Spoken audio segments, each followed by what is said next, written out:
Busybody and talebearers. What is a busybody?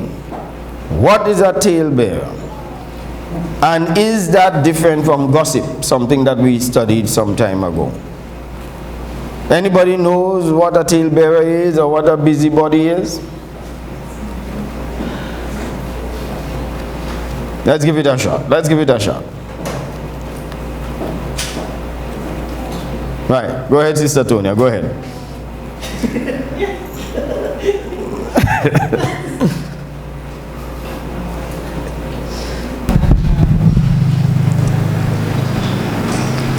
You're not yet ready yet. You haven't sorted out your thoughts. Okay. Anybody else? Yeah. This candidate is going to help. I'll try. Yeah. Well, busybody, I would think, well, we know busy means going about probably in a fast way, and body deals with a person. So maybe a busybody, somebody is out there getting themselves involved in other people's business. That seems to be what they live for. Always will have something to say about somebody, relating news to other persons about people, and always finding themselves in people's business. And a talebearer, well, is one who comes telling tales, and tales may not necessarily be something that is true. So a talebearer may be one who likes to spread news about other people without clarifying if it is true, and they seem to take pleasure in doing that. Okay. All right. Is a busybody separate? Is that different from a gossiper? Anybody? And one of the things we thank God for is that in Trinidad and Tobago we don't have busybodies and talebearers. Yep, in this place everybody mind their own business. All right. So could it be that we ourselves engage in busybody, tale-bearing and gossiping, and we are not aware? Is that possible? Not aware that we are busybody, tale-bearers and gossipers. Okay, Sister Tony said yes. You sound as though you're searching the sky. I will say yes until somebody educates you about the position. All right. Okay. Have we ever encountered a busybody? Yeah. Right. And the chances are we have been busybodies. Yes. So let's see if we could look at it now. So the Bible talks about a busybody. The definition of busybody is a person who meddles or pry into people's business. So you could have an in-law who is a get into your family business. They have not recognized that you have married and you started your own family, and they pry into it. What's happening? And they have a voice and a say in what takes place in your business. So you could have family members who are busybody. Yeah? You could have co-workers who are busybody. And you could have also church members who are busybody. So a busybody is a person who meddles. Meddles mean you are uninvited into my business and yet you come marching in. You know, because there are some things that you don't mind sharing with some people. But some people feel that because I know you, that I have a privilege to get into your business also. Follow me now. Because of the privacy of the thing. Let's take the church, for example. All of you all are nice people. All of you all are very heaven-bound people and so on. There are things that I will share with some of you that I may not share with all of you. It's not that I don't like you, not that that I hate you, anything like that. But because of the privacy of it, There are certain people I will share certain things with. And there are people in the church who will share certain things with me and other things they will not share with me. Because they don't think I hold the relationship with you to be able to hold that kind of information. And as I mentioned, you don't share everything to everyone. Sometimes it's not just about you don't trust the person. Mm-hmm. It's not relevant to them. So sometimes when people say, "Well, I ain't just sharing it with you," it's not that I don't trust you. Right. It's not concerning you or relevant to you right. at the time and so on. So not necessarily about lack of trust. Right. It's not always lack of trust. Right. So the meddler and the prying person. So and we're going to talk further on that as we come along. The talebearer, however, is the person who always has a story to share. They always have something to tell you about somebody. Hey, you're here. Yeah, no. You see those phrases that they start with, they come in with a tale. They come in with a story. But because we are people who like stories, because we are people who like to hear people business, it becomes very interesting. Tell me now. Oh God, you have me nervous. Right, because we want to hear stories. But we don't try to search the story. And some people come to us and they are not genuine with the story. And I shared with you some time ago where a gentleman came to me and he brought a story on another person. But this person and this person are close. So why is it you're bringing this story to me and you and the person you're talking the story on close? So I asked the question, is it because you care for the person while you are telling me? They say no. They were very honest. No. Because they did them something and they are using this to punish them. I'm telling you the secret. I say, well, then you're coming to the wrong source. Because that is not a genuine situation that we need to do. And sometimes we need to send some people packing with information. As long as the process is wrong, as long as the information is not genuine and so on, send them back. After a while, they will start to tell themselves like, nobody want to hear me tale. Yes. There are some people who have... Is this microphone on? Yeah. There are some people who I think has a gift of drawing information from people.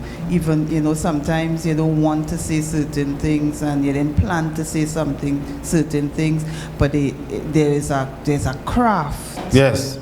And sometimes they may use one sentence in trying to get it and you recognize. And then they craft it another way and get you to get involved. Yes. How do you deal with that sort of thing? Right. The question is, and we're going to come to some of that even lower down, what's the purpose of the information? I worked with somebody some years ago, and this person, I would listen to how they would walk around the office gathering information. So they may say, so how was the day? Person may say, it wasn't bad, I had some little thing, things home and two things. You see that? That is what shows I'm concerned. So it shows as though, sympathy. Sympathy always pulls attention. So the person would say, I don't know what to do about my husband now because he really don't understand things. Girl, and they will start to show as though they have a concern. I know what you're talking about, and they will give you an example of their own. This is the next trick, so that you will feel free to share more because I'm giving you a piece of my situation. You know what my husband did one time? My husband did so. So the person recognized, I'm in good company now. The person has shared, and because you share, I now owe you a peace of mind. So I say, well, you know, it's something like that that happened to me. And now they start to give you this story. And the sympathy pull keeps coming on. So I'm saying, guard yourself against that. Why should this person have your information? Why should you give them it? Yeah? So as we come along, it would also answer to your question. Any other question that we have? Right. So a gossiper is the one who talks rumors, take information, especially about the personal or private affairs of others. The act is also known as dishing or tattling, always carrying information.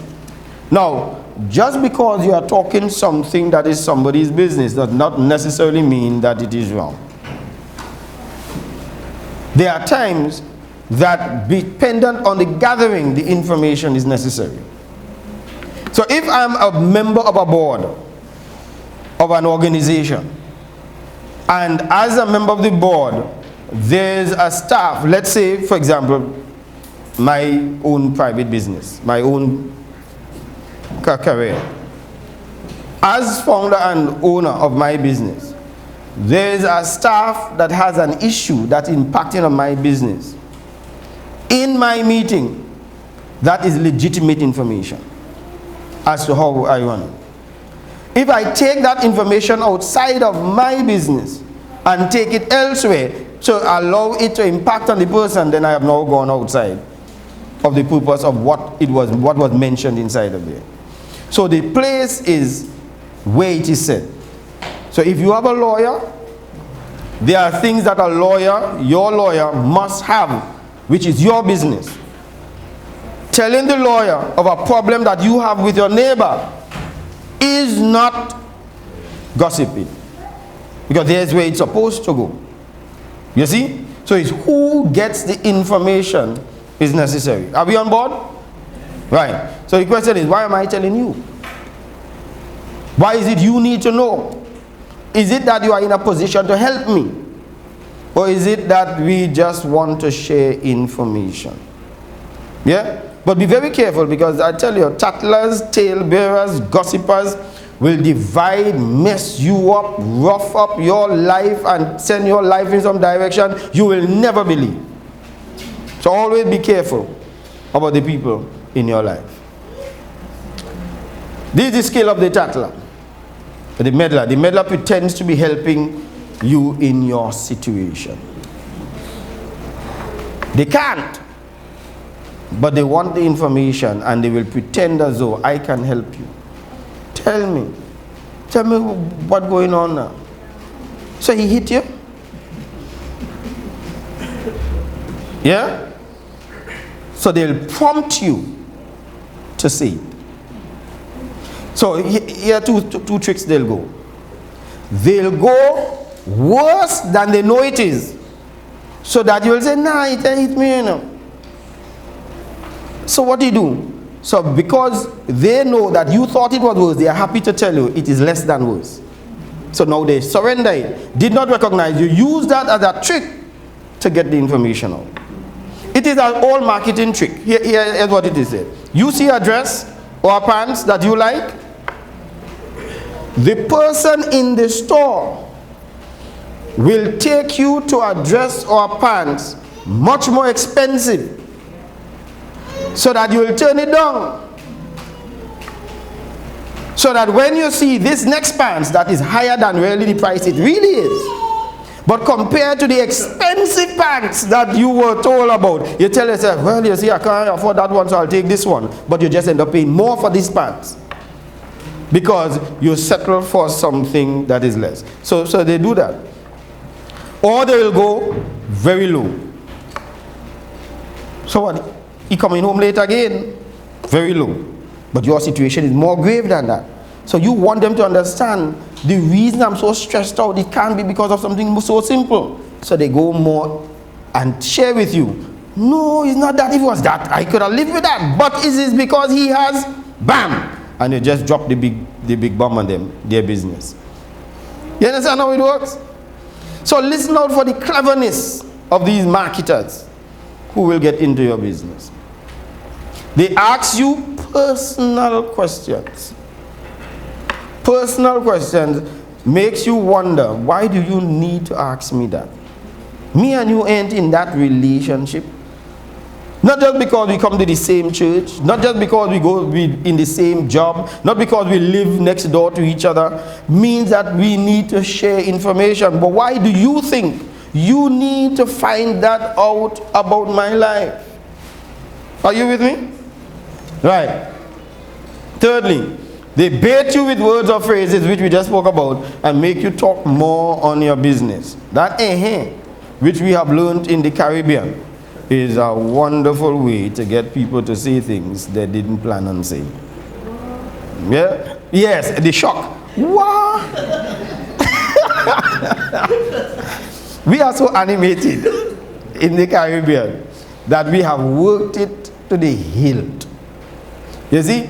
And so, when you look at the expressiveness of people and how they do it, you really feel as though you have a confidant, somebody that you could depend on and to share and so on. But once they have that information, trust me, the meddler, the gossiper, and the talebearer is not keeping that, because they cannot keep it. Let me say that again. The meddler, the gossiper, and the talebearer will not keep it, because they cannot keep it. It is innate. It is in them. Because when they go to somebody else with that story, there is an ego, there's an interest, there's a reward they get. They got a story that they have, exclusive story. You know, you are here. You know what so tell me? So I break the news. The journalist who gets the story, the scoop. So I have the story. And if you only say, no, I didn't hear that. Well, if I tell you, may want to talk much, you know. But they want to talk much. But they need you to know, prompt them to tell them more. So tell me now, tell me what's going on. Between me and you, Have you ever met those people? All right. Loaded with them. And the Bible talks about these people. So we're going to come into all of that. The help is unwelcome and uninvited. I never tell you about my issue. What makes you come into my issue? And this is why in our counseling sessions, you may deal with a husband, you may deal with a wife. And the husband will say, call me wife now, and let me wife come in for counseling. Or call me husband, for my husband to come in with counseling. I often decline. And they want to know, well, if this is my job, why is it I'm declining? The reason I'm declining is, a person has the right to the privacy of their own life. Even if what they are doing is wrong, they have the right to the privacy of it. So I don't have the moral asset to call a man, to ask him to talk about his private business if he doesn't want to. He has the right. I don't have the moral right to call a woman and ask her that. No, if you talk to your husband, you have the moral right. You have the relationship. If you want to talk to your wife or your husband, you have the relationship to do that. And then I don't mind coming in. But we have to recognize we all don't have the same relationship with each other. And I don't know how we're going to get that into the society's head. That not just because I know you, that I really know you. I don't necessarily want you in my business. So their members would share with each other and don't want Brother Michael to know. And that is okay. Are you with me? Yes. People have this thing. I got to tell pastor. You understand me? Pastor don't need to know. Because pastor may not have the relationship that the person feels, I want to share this thing with pastor, preacher, or whatever it is. That's all right. That's why if you have the relationship, help the person. Work them out. Work with them on their issue. Right. So busybodies get personal benefit from being involved in your problems. Because there are some people, they crave business, information. They are lost, they are without a rudder, they are spinning out of control if they watch their neighbor and they see things. A truck pull up in the neighbor yard and move out with furniture. They must know how come them furniture move out. Is it that they repossess my neighbor? Is it that my neighbor changing furniture? Is it that they sell the furniture? They must go and ask, is what go on there? I see truck pull up by you. Everything all right? Everything all right gives the impression I care. You understand? But they need the information. If I didn't come and tell you, truck come in and pull up by me, why is it you need to call me? Why is it you need to pull back that curtain and be peeping whole time to watch the what going on? Why? Are you with me? Right. So gossip is the tool of the busybody. So the busybody is not necessarily somebody who goes out to gossip, but in going around to people's business, they end up gossiping. Sometime I told the church, and I'm going to say it here now. You see hospital visits? Not everybody, not every member should do hospital visits. There are some people who should stay away from visiting in hospitals.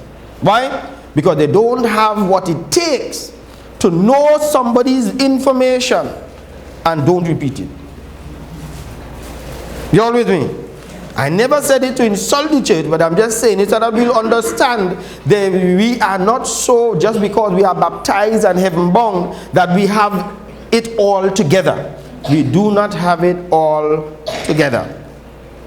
Yes?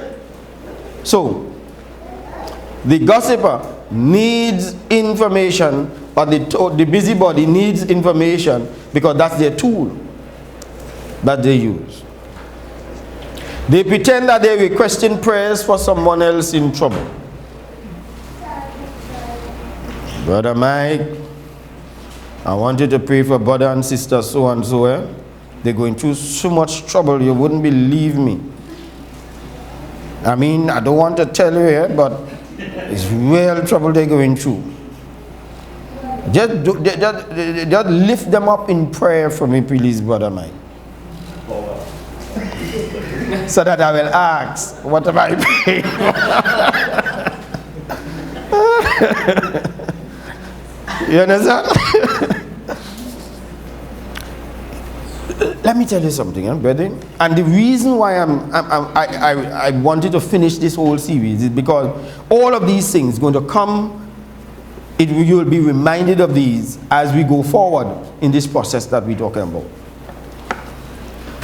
If somebody shares with you something that they are doing or they are struggling with, and they never gave you permission to request prayers on their behalf or to share it with somebody else, keep your mouth shut. Part of what people need is confidence that I can share this, and you need to be in a position now to help the person. If you work harder on yourself to realize people trust me, people share their problems with me because there is something about me, because you know there are some people that you just watch and you just feel as though I could share it. Some people have that demeanor. Fine, that God has blessed you with that personality.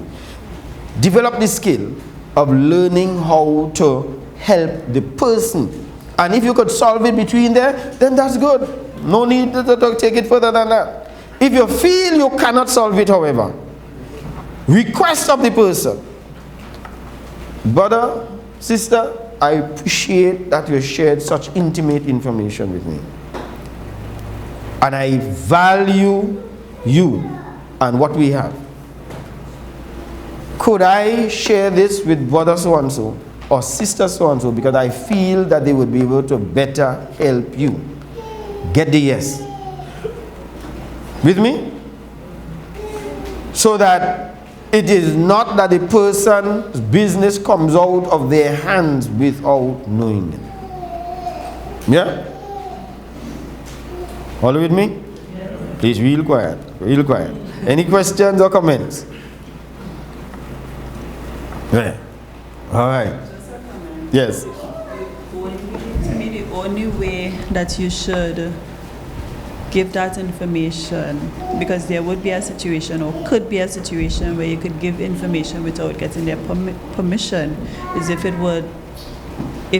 there's a situation of endangerment of life. Right. To self or to like offspring or so, children or so that is involved. Right. Okay. So, and I hope everybody heard. If there's endangerment, such as the person says, I'm going to kill so-and-so, I'm going to commit suicide, and so on. But remember, not everybody who says that also mean it. But when you detect that this might be something serious, what I often do, if I realize it's serious, I tell them, I will have to share this with somebody. It must not shock them that I shared it. I feel for what you're going. I am concerned that you may do something to harm yourself or your children or your family or somebody else. I can't keep this one. I will have to share it.